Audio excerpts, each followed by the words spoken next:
샬롬 샬롬 샬롬 샬롬 샬롬.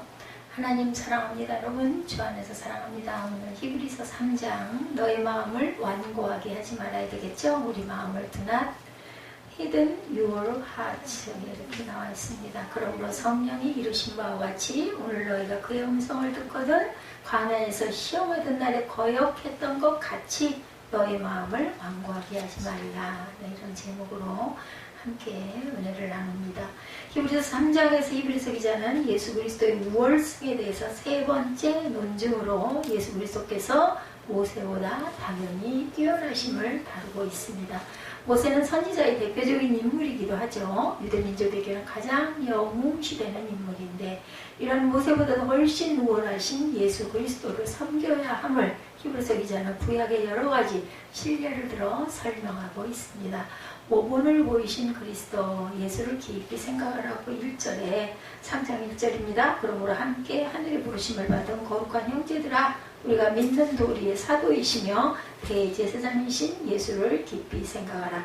그는 자기를 세우신 이에게 신실하시기를 모세가 하나님의 온 집에서 한 것 같이 하셨으니 그는 모세보다 더욱 영광을 받을 만한 것이 마치 집 지은 자가 그 집보다 더욱 존귀함 같으니라. 당연하죠. 집보다 집 지은 자가 더 존귀하죠. 집마다 지은 이가 있으니 만물을 지으시는 이는 하나님이시라. 또한 모세는 장래에 말할 것을 증언하기 위하여 하나님의 온 집에서 종으로 신실하였고 그리스도는 하나님의 집을 맡은 아들로서 그와 같이 하셨으니 우리가 소망의 확신과 자랑을 끝까지 굳게 잡고 있으면 우리는 그의 집이라. 그래서 우리 집이 우리 몸이 주님의 성전이죠. 예, 히브리서 기자는 하늘의 부르심을 입은 거룩한 형제들을 부르면서 우리의 믿는 도리의 사도시며 대제사장이신 예수를 깊이 생각하라 합니다. 여기서 예수를 사도라고 지칭한 것은 예수께서 스스로를 가리키신 자신은 아버지로부터 세상에 보냄을 받은 자라고 언급하셨기 때문입니다. 요한복음 3장 17절에서 34절에 증거하고 있죠. 우리는 예수 그리스도를 사도라 부를 때 그분이 하나님의 모든 권한을 부여받고 이 세상에 오신 분임을 인정하는 것입니다. 이러한 예수님을 우리는 깊이 당연히 생각해야 되겠죠. 그분을 우리의 사고의 중심에 두고 모든 판단의 근거로 삼아야 합니다. 영광의 나라로 부르심을 입은 자들의 테살로니가 전서 2장 12절에 이는 너희를 부르사 자기 나라와 영광을 이루게 하신 하나님께 합당히 행하게 하려 함이라 말씀합니다. 길과 진리가 되시는 예수님이죠. 우리가 잘 아는 요한복음 14장 6절 말씀. 예수께서 이르시되 내가 곧 길이요 진리요 생명이니 나로 말미암지 않고는 아버지께로 올 자가 없느니라. 세우신 분에게 충성하신 그리스도에 대해서 2절, 5절, 6절에 증거하죠. 그는 자기를 세우신 이에게 신실하시기를 모세가 하나님의 온 집에서 한 것 같이 하셨으니 5절. 또한 모세는 장래에 말할 것을 증언하기 위하여 하나님의 온 집에서 종으로 신실하셨고 6절. 그리스도는 하나님의 집을 맡은 아들로서 그와 같이 하셨으니 우리가 소망의 확신과 자랑을 끝까지 잡고 있으면 우리는 그의 집입니다. 그렇죠? 예, 세우신 분에게 충성하신 그리스도에 대해서 2절, 5절, 6절 우리가 읽어봤습니다.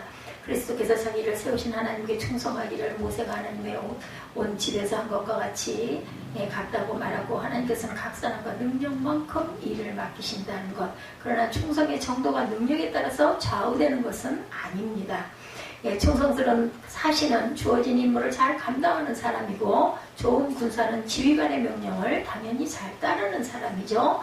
하나님께서 필요로 하시는 사람들은 좋은 가문의 사람이나 지식이 많은 사람, 특별한 능력을 소유한 사람이 아니라 어떤 사람, 충성스러운 사신과 좋은 군사입니다.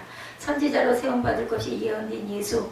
사도행전 3장 22절에 모세가 말하되 즉 하나님이 너희를 위하여 너희 형제 가운데 나 같은 선지자 하나를 세울 것이니 너희가 무엇이든지 그의 모든 말을 들을 것이라. 순종함으로 하나님을 대신한 예수님이죠. 예, 히브리서 5장 8절 그가 아들이시면서 받으신 고난으로 순종함을 배우셨다 말씀합니다. 더욱 영광을 받으실 그리스도 6절이죠. 예수 그리스도와 모세가 똑같은 충성을 하였다 할지라도 그들이 받을 영광은 동일한 것이 당연히 아닙니다. 그리스도는 하나님의 집을 맡은 아들이에요. 그죠? 그와 같이 하셨으니 우리가 소망의 확실한 자랑을 끝까지 굳게 잡고 있으면 우리는 그의 집이라. 모세에게 대해서는 5절이죠. 모세는 장래에 말할 것을 증언하기 위하여 하나님의 온 집에서 종으로 신실하였다. 예수 그리스도는 아들로서 그죠? 그와 같이 하셨다. 이렇게 비교를 하고 있습니다. 이러한 예수 그리스도의 충성으로 인하여 하나님께서는 그를 영화롭게 하시고자 작정하셔서 예수의 이름을 만유 위에 뛰어나게 하시고 우주의 통치자로 세우셨죠. 주님은 교회를 세우신 분입니다. 마태복음 16장 18절이죠. 내가 네게 이르노니 너는 베드로라. 내가 이 반석 위에 내 교회를 세우리니 음부의 권세가 이기지 못하리라. 종기로 관 쓰신 예수. 히브리서 2장 9절입니다. 오직 우리가 천사들보다 잠시 동안 못하게 하심을 입은 자 곧 죽음의 고난 받으심으로 말미암아 영광과 종기로 관을 쓰신 예수를 보니 이를 행하심은 하나님의 은혜로 말미암아 모든 사람을 위하여 죽음을 맛보게 하심이라 말씀합니다. 멸망한 길로 다름박질하지 말라. 만물을 지으신 하나님이시죠. 4절에 집마다 지은이가 있으니 만물을 지으신 이는 하나님이시라. 우리가 사랑하고 있는 건물마다 그것을 만든 사람이 있듯이 우주와 그 가운데 있는 모든 것을 지으신 분은 누구? 하나님이시죠. 우주와 그 가운데 있는 모든 만물을 지으신 하나님께서는 지으신 모든 것들을 또한 섭리하십니다. 인간의 생명을 포함하여 이 세상에 존재하는 모든 것은 하나님의 소유인 거죠. 바울이 파악했듯이 인간은 나약하고 미천한 질그릇에 불과하고 이 같은 올바른 파악이 전제되어야만 인간이 하나님 앞에 설 수 있습니다. 만물의 창조자죠. 에베소서 3장 9절에 영원부터 만물을 창조하신 하나님 속에 감춰졌던 비밀의 경륜이 어떠한 것을 드러내게 하려 하십니다. 만물을 붙으셨습니다. 히브리서 1장 3절에 이는 하나님의 영광의 광채이시여 그 본체의 형상이시라. 그의 능력의 말씀으로 만물을 붙으시며 죄를 정결하게 하는 일을 하시고 높은 곳에 계신 지극히 크신 이의 우편에 앉으셨느니라. 그리스도의 충성에 대해서 6절에 그죠? 우리가 주님께 충성하면 우리는 그의 집이다. 이렇게 칭찬하셨습니다. 히브리서 기사는 모세는 하나님의 온 집에서 종으로 충성했지만 그리스도는 그의 집 맡은 아들로 충성하였다. 이스라엘 역사에서 모세가 차지하고 있는 중요성은 굉장한 거죠. 모세는 하나님께서 맡겨주신 일에 끝까지 충성을 다한 모범적인 일꾼임에 틀림없습니다. 5절의 말씀처럼 모세가 하나님의 집에 일꾼이 된 것과 달리 그리스도는 그의 집을 맡은 아들, 집의 주인이라는 얘기입니다. 우리 또한 그렇다는 거죠. 소망과 확신과 사랑을 끝까지 굳게 잡고 있으면 우리는 그의 집이다. 만물이 바로 하나님의 집입니다. 히브리서 3장 4절에 집마다 지은이가 있으니 만물을 지으신 이는 누구? 하나님이시라. 만물을 아들 손에 주신 하나님. 요한복음 3장 35절입니다. 아버지께서 아들을 사랑하사 만물을 다 그의 손에 주셨다 말씀합니다. 36절에는 아들을 믿는 자에게는 영생이 있고 아들에게 순종하지 아니하는 자는 영생을 보지 못하고 도리어 하나님의 진노가 그 위에 머물러 있다라고 말씀하죠. 만물이 바로 하나님의 집이고 만물을 아들 손에 주셨기 때문에 아들을 사랑하사 만물을 주셨으니 36절에서 아들을 믿는 자에게는 영생이 있다. 그래서 침례를 하는 것은 그 영생에 들어가는 길에 들어선 거죠. 아들에게 순종하지 아니하는 자는 영생을 보지 못하고 도리어 하나님의 진노가 그 위에 머물러 있느니라. 요한복음 35, 6절 꼭 기록해 놓으셨다가 주일날 축복하실 때 기도하시도록 하십시다. 악을 멀리하라고 8절에서 말씀합니다. 3장 8절이죠. 광야에서 시험받는 날에 거역하던 것 같이 너희 마음을 어떻게 완고하게 하지 말라고 하죠. 유대인들에게 복음을 불순종하여 하나님을 시험하다가 광야에서 멸망한 조상들의 전처를 밟지 말아라 라고 경고합니다. 출애굽한 이스라엘 백성은 광야 40년 동안 수많은 하나님의 기적을 경험하면서도 어려운 일을 당할 때마다 모세를 원망하고 하나님을 시험하는 아주 불충한 자녀들이었습니다. 하나님은 그들을 불과 재앙으로 치시고 40년 동안 광야에서 유리하게 하시고 그리고 결국은 소멸되도록 심판하셨어요. 왜? 하나님을 믿지 않았기 때문에 결국은 심판하십니다. 하나님은 인자와 자비가 풍성하시지만 끝까지 하나님을 만일히 여기고 멸시하는 자들을 멸망케 하시는 하나님입니다. 하나님을 경노케 합니다. 히브리서 3장 오늘 보면 16절입니다. 듣고 경노하시게 하던 자가 누구냐? 모세를 따라 애굽에서 나온 모든 사람이 아니냐. 16절이죠. 오늘 본문이죠. 그리고 또한 큰 이적을 보고도 시험합니다. 누구의 민수기 14장 22절입니다. 내 영광과 애국과 광야에서 행한 내 이적을 보고서도 이같이 10번이나 나를 시험하고 내 목소리를 청종하지 아니한 그 사람들은 내가 그들의 조상들에게 맹세한 땅을 결단코 보지 못할 것이요 또 나를 멸시하는 사람은 한 사람도 그것을 보지 못하리라 말씀을 합니다. 진리에 합당하게 살라고 말씀하죠. 그 다음에 8절이죠. 강팍하게 하지 말라. 광야에서 시험 받는 날에 거듭 것처럼 너의 마음을 완고하게 하지 말라. 강팍하게 하지 말라. 매일 피차 권면하여 누구든지 죄의 유혹에서 강팍해 됨을 면하라고 말합니다. 강팍하다는 것은 교만하다는 뜻과 고집이 세다는 뜻과 남을 무시한다는 뜻을 내포하고 있죠. 죄는 속성은 쉽게 물러서지 않고 끈질기게 달려들기 때문에 아주 작은 틈이라도 내어주면 그 사이를 삐젓고 들어오죠. 어떤 이유로든 하나님을 위해서 떨어져 나가는 것은 돌이킬 수가 없는 불행입니다. 미혹되 하나님의 도를 모릅니다. 시편 95편 10절입니다. 내가 40년 동안 이 세대로 말미암아 근심하여 이르기를 그들은 마음이 미혹된 백성이라 내 길을 알지 못한다 하였도다. 하나님에 대해서 무지한 자 예레미야 4장 22절입니다. 내 백성은 나를 알지 못하는 어리석은 자요 지각이 없는 미련한 자식이라. 악을 행하기에는 지각이 있으나 선을 행하기에는 무지하도다. 확실한 것을 끝까지 잡으라고 14절에 말씀하죠. 우리가 시작할 때 확신한 것을 끝까지 견고히 잡고 있으면 그리스도와 함께 참여한 자가 되리라. 유다서 1장 3절에도 믿음의 도에 대해서 이렇게 설명합니다. 사람은 누구나 자신의 삶의 방향이 어디를 향하고 있는가에 따라서 인생의 내용이 달라지게 되어 있습니다. 세상을 향한 사람은 세속을 쫓게 되고 돈을 향한 사람은 돈의 노예가 되고 주를 향한 사람은 거룩한 생활을 추구하게 되죠. 닮아가게 됩니다. 따라서 우리 성도들은 우리의 삶의 방향을 주께로 향하도록 합당한 생활을 해야 합니다. 현재 상황이 암담하고 갈 길이 아무리 험난해도 믿음의 용기와 담대함으로 전진하는 것이 하나님의 백성들에게 요구되는 태도이고 곧 승리의 비결입니다. 확신의 끝까지 거할 때 그리스도와 함께 참여한 자가 됩니다. 소망을 끝까지 견고히 잡자. 오늘 보면 6절입니다. 그리스도는 하나님의 집을 맡은 아들로 그와 같이 하셨으니 우리가 소망의 확신과 자랑을 끝까지 굳게 잡고 있으면 우리는 그의 집이라. 믿는 도리의 소망을 굳게 잡자고 히브리서 10장 23절에 약속하신 이는 베푸시니 우리가 믿는 도리의 소망을 움직이지 말며 굳게 잡고 서로 돌아보아 사랑과 선행을 격려하며 모의를 피하는 어떤 사람들의 습관과 같이 하지 말고 오직 권하여 그날이 가까움을 볼수록 더욱 그리하자 말씀하죠. 안식에 들어가지 못하는 자 11절과 18절에 증거합니다. 내가 너와의 맹세함과 같이 그들은 내 안식에 들어오지 못하리라 하였느니라.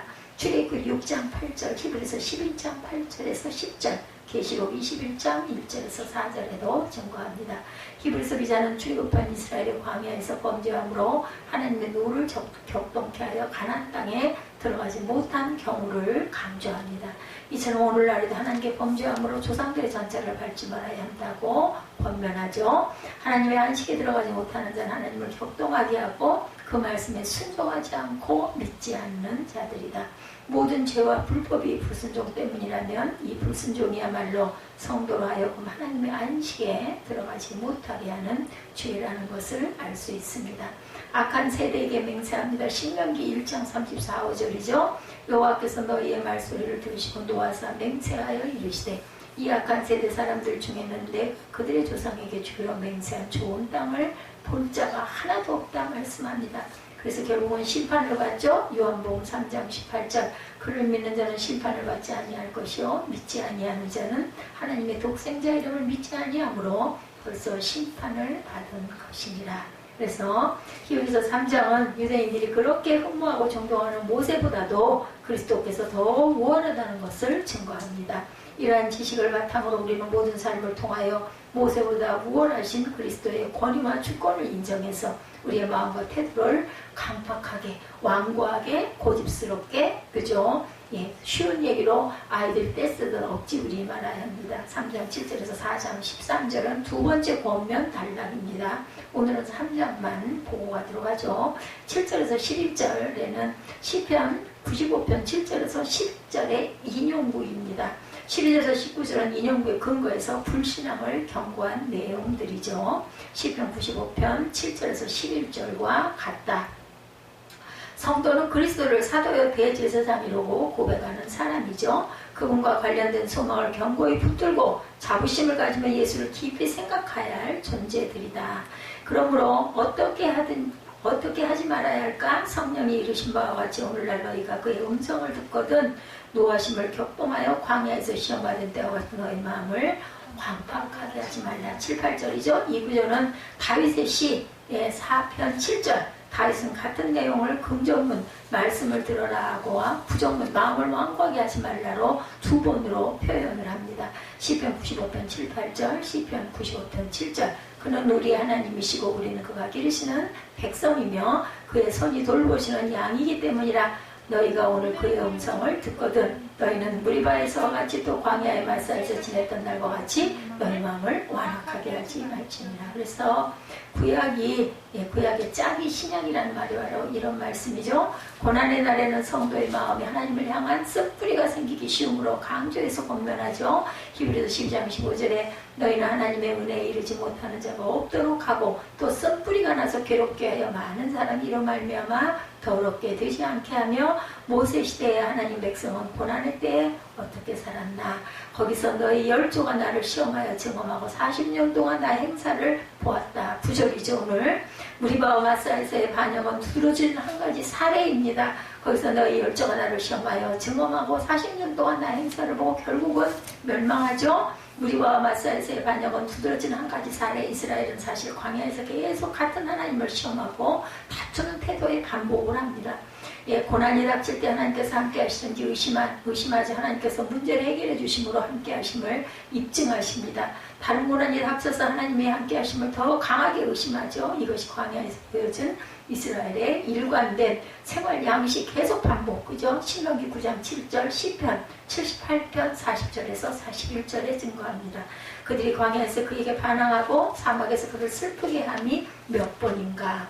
그들이 돌이켜 하나님을 거듭거듭 시험하며 이스라엘의 거룩하신 일을 노엽게 하였도다. 시편 78편 40절에서 41절입니다. 그들은 하나님과 함께 하시며 40년 동안 충분히 체험했습니다. 무리바와 마사의 하늘에도 구름 기둥이 더 있었을 것이고 그날도 만나로 식사했을 것입니다. 그래도 의심했어요. 그걸 먹으면서도 그죠? 찌그랬을지 모르겠어요.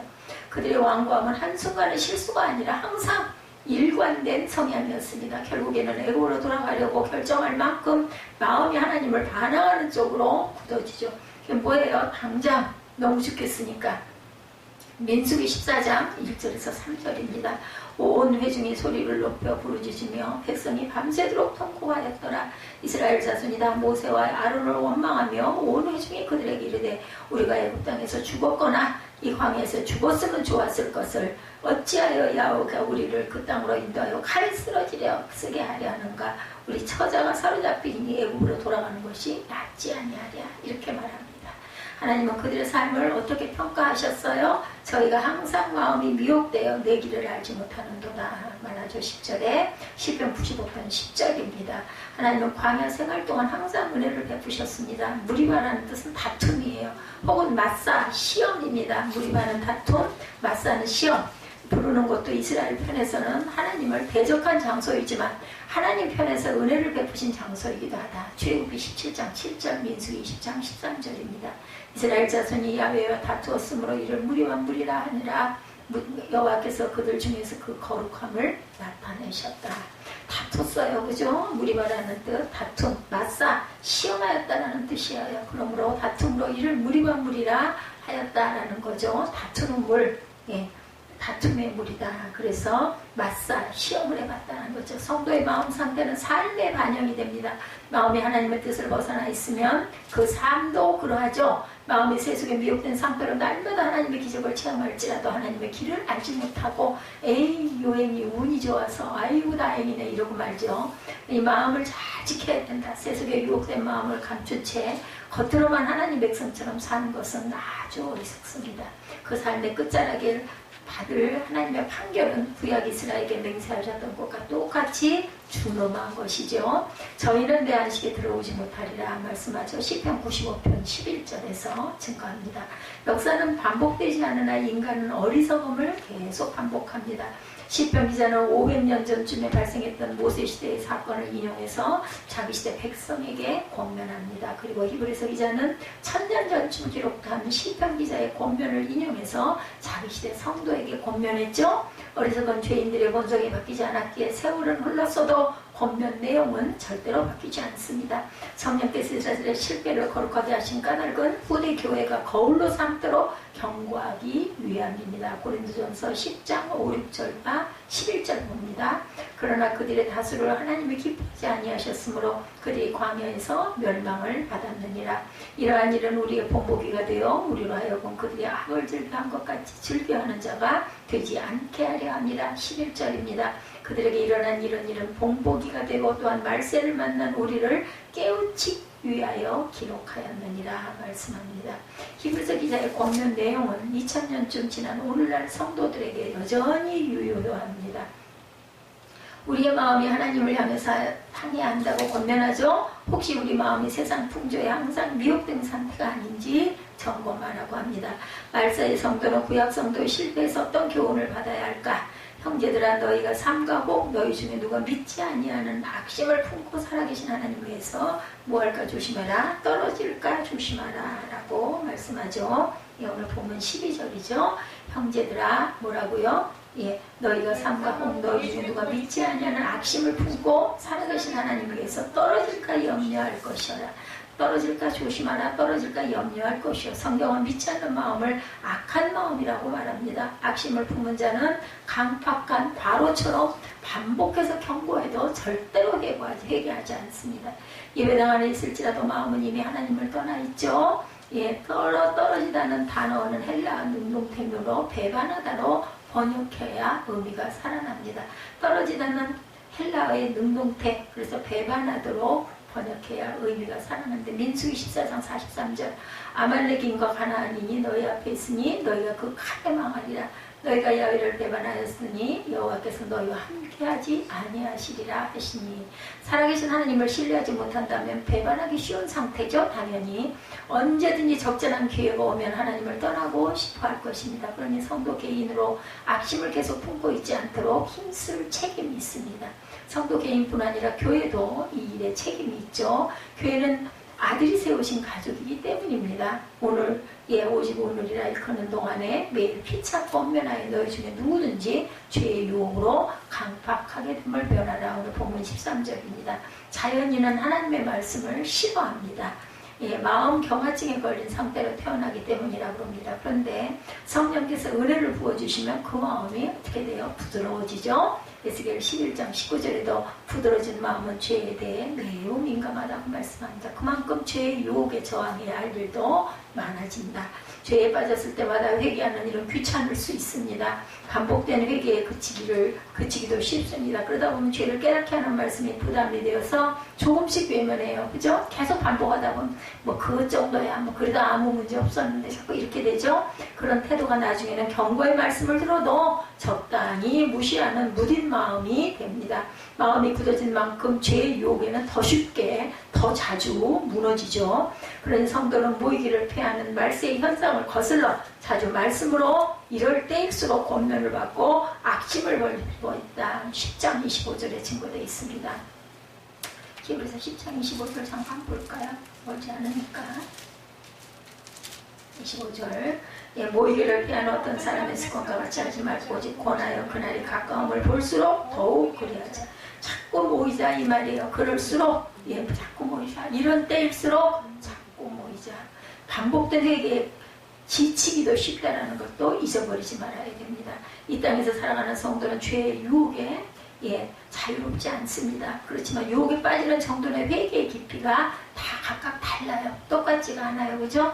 마음이 강팍한 정도가 다릅니다. 말씀의 권면을 받아들이면 굳은 마음도 점점 부드럽게 풀리지만 말씀의 권면을 거부하면 부드러운 마음도 점점 굳어집니다. 말씀은 마음을 부드럽게 하는 은혜의 방편이라는 걸 잊지 말아야 되겠다. 히브리서 기자도 부지런히 기록된 말씀을 인용해서 성도를 권면합니다. 교회를 향한 이런 권면은 구원받은 구원받은 성도가 성도답게 살아야 할 책임이 있음을 말해주죠. 우리가 시작될 때 확실한 것을 끝까지 견고히 잡고 있으면 그리스도와 함께 참여한 자가 되리라. 오늘 14절이죠. 예, 되리라고 번역된 동사는 되어 있다. 현재 완료형으로 번역해야 정확합니다. 그들은 이미 구원에 참여하고 있는 사람들이다. 그런데도 사도가 전해준 처음 신앙을 끝까지 사망 혹은 재림 때까지 유지할 것을 요청합니다. 그러니까 우리가 침례를 받으면 이제 들어선 거예요. 입문을 한 거예요. 그리고 우리는 어떻게 끝까지 재림 때까지 죽을 때까지 그것을 지키고 점점 더 주님께 가까이 점점 더 성화와 영화를 이루도록 달려가야 됩니다. 성도는 이미 구원에 참여했다는 사실에 안주해서는 절대로 안 된다는 거죠. 위기 속에서도 구원에 참여한 사람다운 모습을 삶의 현장에서 드러낼 책임을 요구합니다. 성경에 일렀을 때 오늘날 너희가 그의 음성을 듣거든 노하심을 협동할 때와 같은 너희 마음을 강팍하게 하지 말라. 15절이죠. 히브리서는 성경에 기록된 말씀을 성령의 말씀 7절에 오랜 후에 다윗의 글에 다시 어느 날을 정하여 오늘이라고 미리 이가 찔렀을 때 오늘 너희가 그의 음성을 듣거든 너희 마음을 완고하게 하지 말라 했으니 곧 하나님의 말씀이다. 4장 12절에도 증거합니다. 하나님의 말씀은 살아있고 활력이 있어 좌우의 날선 어떤 검보다 예리하여 혼과 영과 및 골수와 관절과 골수를 찔러 쪼개기까지 하며 또 마음의 생각과 뜻을 판단하시나니 이렇게 말씀하고 있죠. 4장 12절. 하나님의 말씀은 살아있고 활력이 있어 좌우의 날선 어떤 것보다 예리하여 혼과 영과 및 관절과 골수를 찔러 쪼개기까지 하며 또 마음의 생각과 뜻을 판단하시나니 13절. 지으신 것이 하나도 그 앞에 나타나지 않음이 없고 우리의 결산을 받으실 위해 눈앞에 만물이 벌거벗은 것 같이 드러나느니라. 이렇게 말씀을 합니다. 그렇기 때문에 우리는 절대로 성령이 이루신 바와 같이 그의 음성을 듣거든 우리는 완고하게 하지 말아야 될 줄로 믿습니다. 현재의 독자들이 모두 그분의 음성을 오늘의 말씀으로 듣고 가야 되겠죠. 그래서 우리는 성경이 정말 중요하고 성경 말씀이 중요하고 그냥 읽는 거 못하면 예배도 자주 드려야 되겠죠. 시간과 공간을 초월하는 하나님께서 항상 지금 여기 있을 뿐만 아니라 그때 거기가 없기 때문입니다. 성령 하나님께서는 지금 여기 우리에게도 너의 마음을 강팍해 하지 말라고 말씀하시죠. 어느 시대를 살아가는 성도든 하나님 백성답게 살아가려면 이 경고의 말씀을 항상 마음 깊이 나는 괜찮아 하지 말고 받아야 합니다. 하나님의 말씀을 들을 때 마음을 강팍하게 해서 하나님을 경록케 한 사람이 누구였나? 애굽에서 나온 모든 이들이라고 16절에 증거하죠. 듣고 경록하게 하던 자가 누구냐? 모세를 따라 애굽에서 나온 모든 사람들이 아니냐. 고린도전서 10장 1절에서 4절에도 같은 말씀을 증거합니다. 하나님의 말씀을 들을 때 마음을 강팍하게 해서 하나님을 경노하게 절대 하지 말자. 그리고 모세를 통해서 하나님의 임재를 똑똑히 목격했죠. 그런데도 삶의 형편이 나빠지면 하나님의 말씀을 붙잡지 않고 불평하고 원망했죠. 불신을 퍼뜨리는 사람들의 생각에 금방 마음이 무너집니다. 하나님께서 광야 40년 동안 누구에게 진노하셨어요? 범죄하여 광야에 시체로 남았던 자들이다. 17절이죠. 하나님 40년 동안 누구에게 진노하셨느냐? 그들의 시체가 광야에 엎드러진 범죄한 자들에게 진노하셨다는 겁니다. 그리고 맹세하시죠. 18절에 하나님이 누구에게 맹세하사 그의 안식에 들어오지 못하게 하셨느냐? 곧 순종하지 아니하던 자들에게가 아니라 이기로 보건대 그들이 믿지 아니하므로 너희 들어가지 못한 것이다. 여기다 우리가 덧붙여서 말하면 구하지 아니하므로 받지 못하는 것이고 찾지 않으므로 아니하므로 찾지 못하는 것이죠. 출애굽했던 1세대 중에 여호수아와 갈렙을 제외한 모두가 강팍한 마음으로 불순종해서 하나님의 안식에 들어가지 못합니다. 민수기 14장 28절에서 30절, 26장 65절에 증거하고 있습니다. 이 모든 사건을 돌아보면서 히브리서 기자는 이 모든 것이 불신앙에서 비롯되었다고 결론을 합니다. 이러고온데 15절이죠. 저희가 믿지 않으므로 능히 들어가지 못한 것입니다. 하나님의 안식에 들어가지 못하는 사람들은 단순히 참을성이 부족한 사람들이 아닙니다. 간절히 순종하기 원했지만 연약해서 실패한 사람도 아닙니다. 그들은 불신앙 때문에 들어가지 못해. 믿음이 그만큼 중요하죠. 불신앙이란 하나님을 향한 믿음이 부족하거나 없는 상태라기보다는 하나님을 고의로 대항하는, 거역하는, 순종하지 않는 상태. 그렇죠. 하나님의 수많은 은혜와 수많은 회개 기회에도 불구하고 끝까지 말씀을 거부하는 강팍한 태도가 바로 불신앙이다. 하나님의 진노는 이처럼 불의로 진리를 막는 사람들에게 임하죠. 로마서 1장 18절입니다. 예, 하나님의 진노가 불의로 진리를 막는 사람들의 모든 경건하지 않음과 불의에 대하여 하늘로부터 나타나는 19절. 이는 하나님을 알만한 것이 그들 속에 보임이라 하나님께서 이를 그들에게 보이셨느니라. 은혜가 부족한 탓이 아니라 끝내 회개치 않아서 멸망한다. 누가복음 13장 3절에도 증거합니다. 출애굽 2년 무렵에 발생한 무리와 에세의 사건, 반역 사건, 이스라엘은 곧장 가나안에 들어갈 기회를 상실하죠. 하지만 하나님 백성이라는 신분까지 몽땅 상실한 것은 아니었습니다. 40년 동안 광야를 돌아서 갔지만 돌아가는 세월 동안도 하나님은 줄기차게 은혜를 베푸시죠. 먹을 것, 입을 것까지 다 공급해 주시면서 은혜를 베풀어요. 기회를 주신 거죠. 회개할 충분한 기회가 있었지만 끝내 하나님의 말씀을 듣지 않아서 모두 광야에 쓰러집니다. 모세는 출애굽 2세는 1세대의 전설을 밟지 않기를 원했어요. 그래서 가나안 입성을 앞둔 2세대에게 다시 경고하죠. 신명기 18장 15절에 내 하나님 여호와께서 너희 중 내 형제 중에서 나와 같은 선지자 하나를 너를 위하여 일으키시니 너희는 그를 들을지니라 이렇게 말합니다. 그렇지만 사사기를 보면 가나안에 들어간 2세대도 하나님의 말씀을 듣지 않습니다. 다윗은 다시 옛 사건을 거울로 제시하며 자기 시대 백성에게 불신앙을 경고하죠. 그러나 그 후손도 강팍한 마음으로 말씀을 듣지 않았고 결국 그 나라는 망하고 말죠. 신명기 18장 19절이었습니다. 가나안 땅에 들어갔어도 하나님의 안식에는 들어가지를 못했죠. 오늘 우리도 이 경고의 말씀 앞에 있습니다. 우리는 이 말씀을 마음에 새기고 있죠. 이 유혹 많은 세대에서 성도답게 살아야 할 책임을 생각할 때 우리 어깨가 절로 무거워지죠. 그렇지만 말씀의 권면에 힘입어 매일 삶의 현장에서 하나님 백성답게 살기에 힘써야 되겠죠. 지금 여기 하나님께 순종하는 백성이 있음을 드러내는 삶을 살아낼 줄 알아야 됩니다. 그것이 구원 얻은 성도를 하늘로 곧바로 데려가지 아니하시고 이 땅에 두신 목적입니다. 그리스도는 참으로 믿고 사는 자는 결코 정죄를 당하지 않을 것이라고 마가복음 16장 17절 로마서 8장 1절에 증거합니다. 봅니다. 마가복음 16장 16절 믿고 세례를 받는 사람은 구원을 얻을 것이요 믿지 않는 사람은 정죄를 받으리라.